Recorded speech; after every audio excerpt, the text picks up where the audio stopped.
क्या अब राघव चड्ढा जी डिस्क्वालीफाई हो गए हैं राज्यसभा से, और अगर नहीं हुए हैं तो उनको किस प्रोविजन ने बचाया है। तो चलिए फटाफट से इसको हम यहाँ पे देख लेते हैं, ठीक है।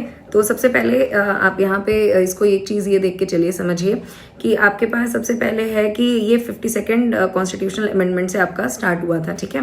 52nd कॉन्स्टिट्यूशनल अमेंडमेंट से आपका जो स्टार्ट हुई है चीज़ वो 1985, ठीक है। 1985 में ये 52nd कॉन्स्टिट्यूशनल अमेंडमेंट आया था, उसके तहत आपका 10th शेड्यूल में इन्होंने ये एडिशन किया था, ओके।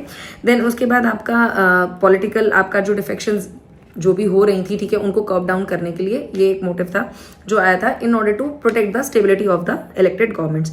उसके बाद क्या था, ये बेसिकली डिस्क्वालिफिकेशन के ग्राउंड्स क्या होते हैं कि voluntary giving up the membership of political party can voting, या आप मतलब गलत वोट डाल दिए, मतलब आप खड़े तो हो कांग्रेस पार्टी से लेकिन आप बीजेपी के फेवर में वोट डाल देते हैं, ठीक है।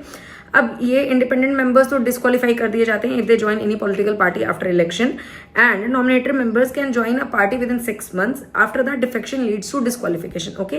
If 2/3 members agree to merge with another party they are not suppose to be disqualified. यानी अभी राघव चड्ढा जी जो है वो सेफ है बिकॉज वो 2/3 मेंबर्स लेके आ गए हैं, ठीक है, आम आदमी पार्टी से। 2/3 मेंबर्स मतलब 7 members out of the sitting 10 members of आम आदमी party in Rajya Sabha have walked out and they have joined BJP, ठीक है। तो राघव चड्ढा जी की सीट सेफ है, वो डिस्क्वालीफाई नहीं हुए राज्यसभा से। ऑब्वियस सी बात है भाई, पॉलिटिशियन है, अपना फायदा सबसे पहले देखेंगे ना, ठीक है।